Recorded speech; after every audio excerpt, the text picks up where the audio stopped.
realfaith.org.au. My parents were into spiritualism. They were into finding out from tarot cards, having seances in our home. In one of those seances, during the seance, the spirit took control of my body and spoke through me, which was really weird. Because you actually felt like you didn't have control. It was strange. Welcome to Real Faith. Conversations about the impact faith has on our lives and the challenges we go through. Helping us today and giving us hope for tomorrow. That's real people, real life and real faith with Eric Scatterbo. Well, sometimes when trying to find a guest and set up an interview for this program, it can take a while because people have busy lives and it can be hard to find a time that works for everyone. But other times, a gem of an interview can fall right in your lap, and that's exactly what we're going to hear today. I record most of these interviews in our Melbourne studios, which are located inside the ministry headquarters of Reach Beyond Australia, which is an international shortwave radio ministry. One day, I was just minding my own business here in the studios when I was asked to do an interview. After a brief chat with the person I was just introduced to, I jotted down some notes, and this interview was recorded.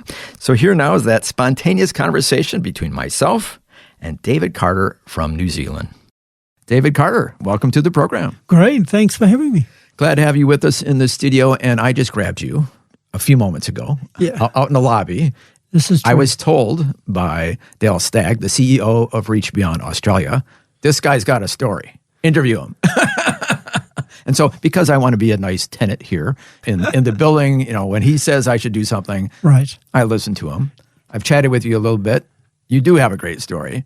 Let's get right to it. Well, sure, we can give it a go. And just a little tease, a little preview for our listeners.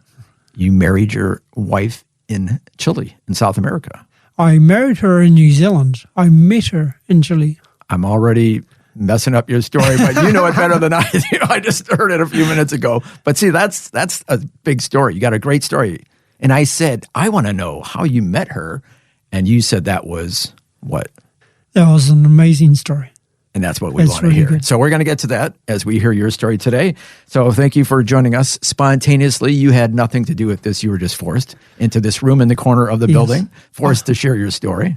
I hope you're feeling comfortable now. Well, my arm's still recovering from being twisted. Yes, well, that's good to know. It won't be too painful for you. We'll be kind to you here. So all started, obviously, in New Zealand, Auckland, New Zealand? Yep. Okay. Right. Well, it was interesting. It was a good family environment, even though my parents weren't Christians. We did travel around a lot. I don't think I ever lived in a house for more than 4 years at a time. Oh, okay. Why was that? My dad would just be... Different jobs? Or? Yeah, he'd just move. He'd just get tired of working in one place and then look for a job somewhere else, and that was we just would your move. Childhood? Yeah. Okay. Yeah. My parents were into spiritualism. What does that all involve?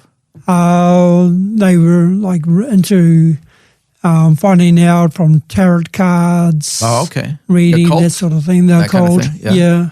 Having seances in our home. Seances? Yeah. So wait a second.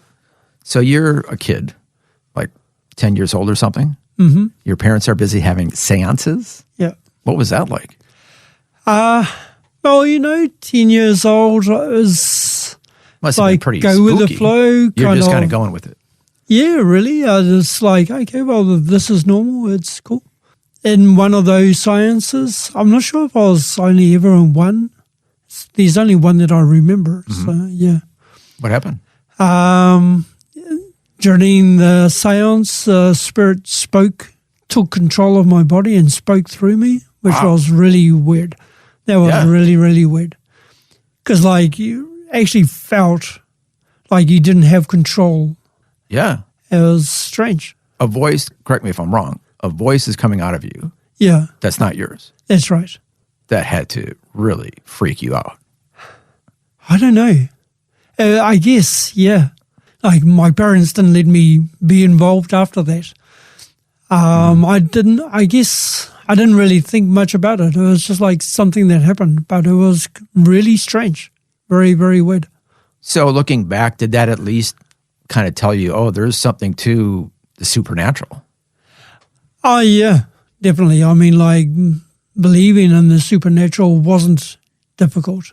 It was the easy thing to believe in after that. Yeah, after what you'd been through. Because it was like, it's real. I know because I've experienced it. Yeah, and we should say that this is demonic. Yeah, exactly. Definitely. Yeah, and so this is not good. Even your parents, who weren't Christians, saw that this was not good for a child to be involved in it. Exactly, yeah. So it gave you an awareness that there's something spiritual going on in life. Mm-hmm. That's right. But you didn't have any kind of Christian background. No. At that point in your life. No. What else about your childhood? Anything else unique? That was very unique. I don't think I've ever heard that before. I'm learning all kinds of things about you.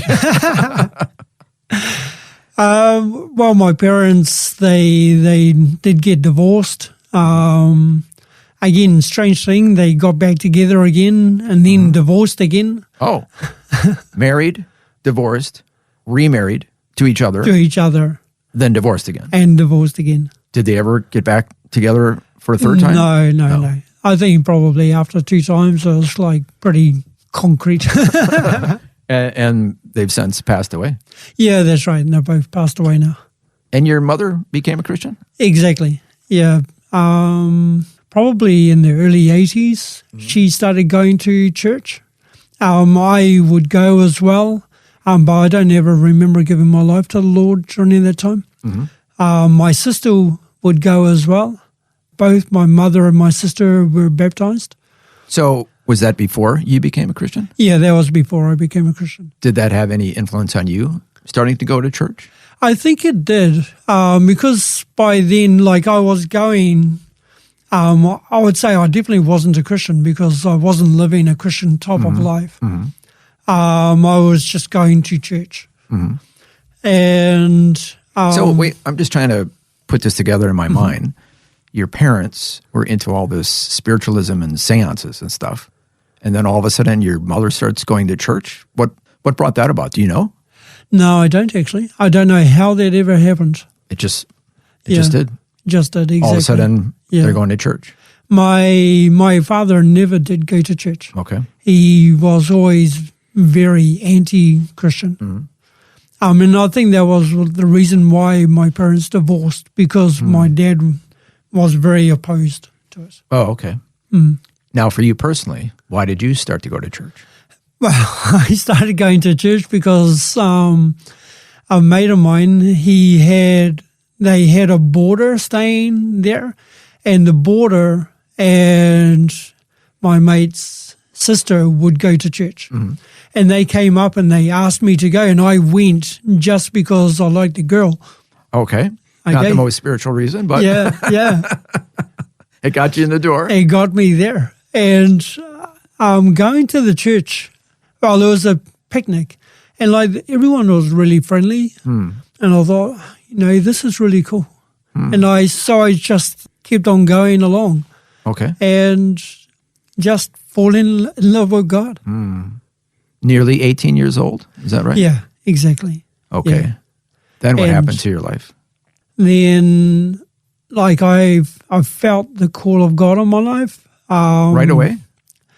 Well, kind of. Like, I got baptized maybe a couple of months after, and then it was like, I think some people had come from a Bible college, Faith Bible College in Tauranga in New Zealand. They had come to the church.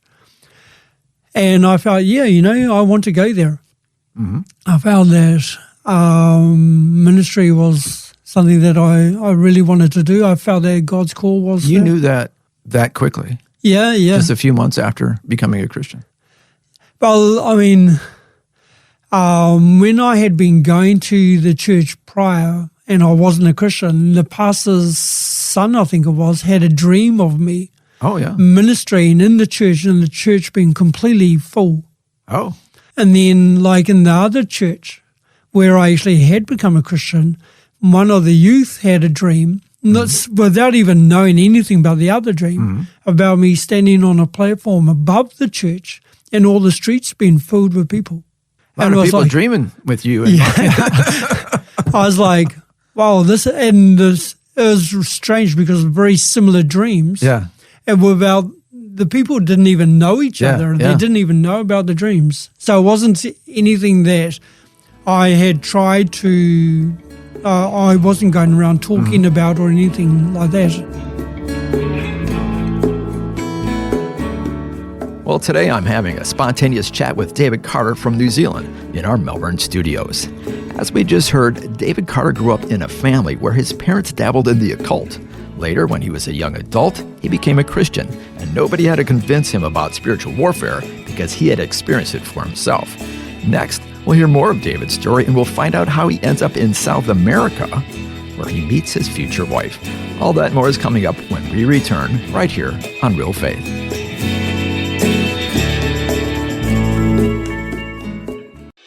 The Word for Today is Australia's most widely read daily devotional, designed to give you practical teaching to keep you focused on your relationship with Jesus. Read it online or subscribe to the free printed edition at thewordfortoday.com.au. You're listening to Real Faith, conversations with real people about how God works in their lives. If you want to know more about integrating faith into your life, our website is realfaith.org.au. That's realfaith.org.au. Just go to the website and you'll find helpful articles about the impact faith can have on your life. And you can listen to past programs about the impact faith has had on others. Once again, that's realfaith.org.au. Welcome back. I'm Eric Scatabo, and today I'm chatting with David Carter from New Zealand, who's sharing his life journey with us. Before the break, we heard about his childhood growing up with parents who were into seances and the occult. However, his mother eventually became a Christian, and David did as well. David also shared with us how early on he felt called into ministry. Now here's more of my spontaneous conversation with David Carter. You had basically no Christian background, no. Just the spiritualism of your parents. Yeah. What impact did it have when you found out that, oh, God loves you and Jesus died for your sins? Did that all make sense for you? Or? Oh, yeah. Yeah, like understanding God. Well, there's a battle between good and evil. And, yeah, exactly. I mean, like in the 80s as well, like the idea of spiritual warfare and things, with books like This Prison Darkness and that things like that they were really alive in that time. So, and it really made sense to me. It was like, oh yeah, I can understand all this. Yeah.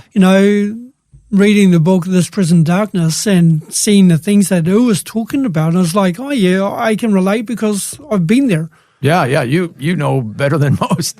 Frank Peretti, I think, is the author. Yeah, exactly, yeah. Where did that name come from? Just came back into my mind there. But I do remember that was a big popular book there for a while. Yeah, there's two of them, This Prison Darkness and Piercing the Darkness, I think it was. Something Darkness. Yeah. So let's continue. Let's go forward then. So you know that the Lord wants you to be involved in ministry. Yeah. What happens next? So I went down to Faith Bible. I studied there for 6 months because at that stage they only had like a 1 year course, but they were like 2 courses. They made up 1 year. I just did the first one. Then I moved back up to Auckland. Where had you been? The course was down in Tauranga. Oh, okay. Went to Auckland, started going to church there. And then later I did a missions course. And Perspectives course, which exactly. I remember in the United States, that one. And I remember it being given at a church here in Australia. So that's a missions course that's been all over the world in different Christian churches. Yeah. Yeah.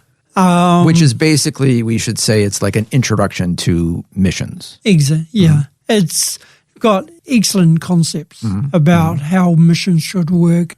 So you're a young adult being called into missions. Where did you want to go? I wanted to go to Brazil because... What was the deep spiritual reason that you wanted to go to Brazil? The deep spiritual reason, because they've got a good football team. Excellent. Did you play soccer? Oh, definitely. Yeah. Oh, okay. Well, in school and stuff like that. Yeah. That was your sport? Yeah. Well, that and squash. I love squash as well. Okay. Yeah. So Brazil was your The- first destination, you thought, I thought. But then God diverted me to Chile. where your future wife was waiting for you. Exactly. Yeah. Yeah. Is it too early to get to that story, or is there more things that happened before? I want to get to the romantic part here. Yeah.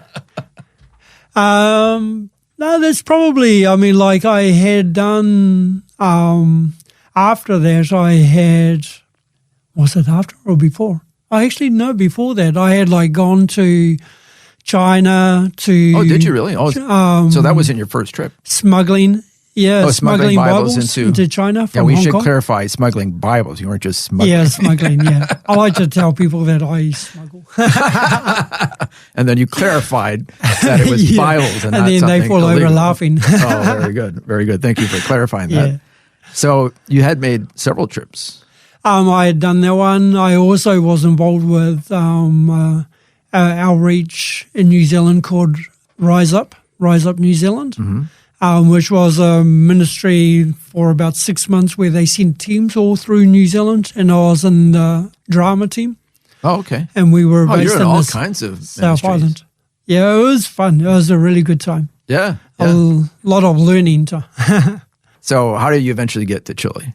So, the door opened for me to go to spy out the land. For 1 year, I went there. The idea was to be part of this Chilean pastor who had married a New Zealand missionary. And they wanted to start a school where Chilean people, alongside other nationalities, could work together to plant a church in Chile.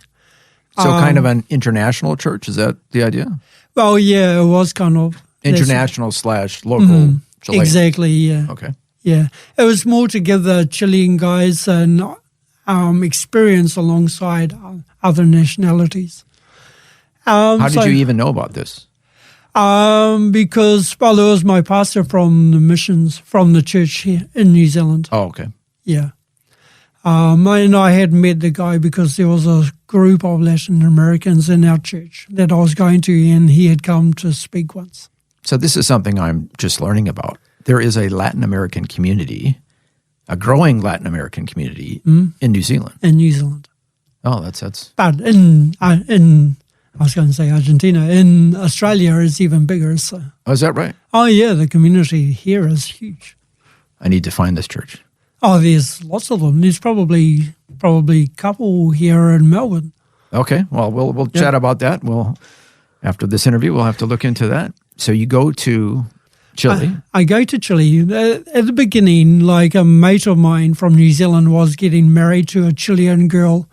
And so I went there. I stayed with them for 2 weeks, and they had met a New Zealand couple who were missionaries with the Anglican church there. And I met them as well, and they invited me to this youth conference. And so I said, oh, yeah, sure. So I went along to that. I went with a mate who was in the group that was from the Singapore that was working with us in further north in Chile. And at this stage, I didn't really speak any Spanish at all. You went to South America not having any language. I had done this very small tourist type course. Donde está el baño? Where's the bathroom? Yeah, donde está el baño? Es muy importante. Sí, I agree, yes. Very important. Yeah, that was about the limit of my Spanish in reality. And then that's a start, yeah. I remember people speaking, I was like, oh my goodness, they speak so fast. How am I ever going to learn this language? Well, having been a missionary in South America myself for only a year and a half, I can relate to that. It's like there's school and there's class and then there's reality. I go to the church and I'm like, something Jesus, something God. My big accomplishment was to order food at a McDonald's drive-thru. Well, that was the best I could do. But Hamburguesa. It's good. Queso is cheese, right? Yeah. Yeah. Okay, so Yes. sorry, but it's all about you. Get back to you. All good. So you're going to this conference. I go to this conference and I meet this girl, and I should say the reason I'm here in Australia is because I was terrible at Spanish. Hence, I'm here. But anyway, back to you. that's probably the reason I'm back in New Zealand as Okay, well. we have yet another thing in common. Yeah. We kind of made a connection there. When Who made a connection? this girl and myself. Oh, well, come here. You got to give me more details. So you're at this conference. And I just see this girl, and it's like, oh, yeah, she looks interesting. She's sitting by herself. I might go and have a conversation with her. With your 5 words in Spanish? Yeah, well, my mate went with me to translate a little bit, okay. so it was good. And we kind of started a conversation, and then during the conference we talk a little bit more and stuff like that. Okay, we'll have to stop it right there for this first part of my spontaneous conversation with David Carter from New Zealand. He's sharing his life journey with us, and at this point, David has just met his future wife in Chile at a conference. Next time, we'll hear the incredible story of their romance and how David accidentally proposes marriage because of a mix-up with the language. In Chile, they have a word called pololo or polola. It means boyfriend, girlfriend. Now, I went to the people that I was staying with, the pastors, and I said, I was going to ask her to become my novia. I was thinking boyfriend, girlfriend, and they asked me, do you know what that means? I said, yeah. So I asked her, and she says yes. But I didn't realize that I'm actually asking her to marry me. That's all coming up next time when we hear one of the most romantic and interesting love stories of all time, one of my all-time favorites. But before we end today, I just want to point out something from earlier in today's conversation when David mentioned the encounter he had with a demonic force when he was 10 years old. Even before he was a Christian, David knew firsthand about spiritual warfare and was drawn to the books by Frank Peretti about this, the most famous being This Present Darkness, which was one of the all-time best-selling Christian books in the 1980s. Its title is based on the Bible verse Ephesians chapter 6, verse 12, which says, "For we are not contending against flesh and blood, but against the principalities, against the powers, and against the world rulers of this present darkness." But of course, the good news is that even though the evil one comes only to steal, kill, and destroy, Jesus has come that all who believe in him may have life and have it more abundantly. And as we'll hear next time, David has had quite an adventurous, fulfilling life with a remarkable romance as well. He's definitely living the abundant life. Well, until next time when we'll hear more of David Carter's remarkable romantic story, I'm Eric Scadabo. So long, and God bless. You've been listening to Real Faith, and if you have any questions or comments, you can send us a message through our website, realfaith.org.au. That's realfaith.org.au. Thanks for listening, and we invite you to join us again next time for more conversations about God working in the lives of people who put their faith and trust in Him. That's real people, real life, and real faith. Real Faith is a production of Vision Christian Media. This program is a production of Vision Christian Media. To find out more about us, see vision.org.au.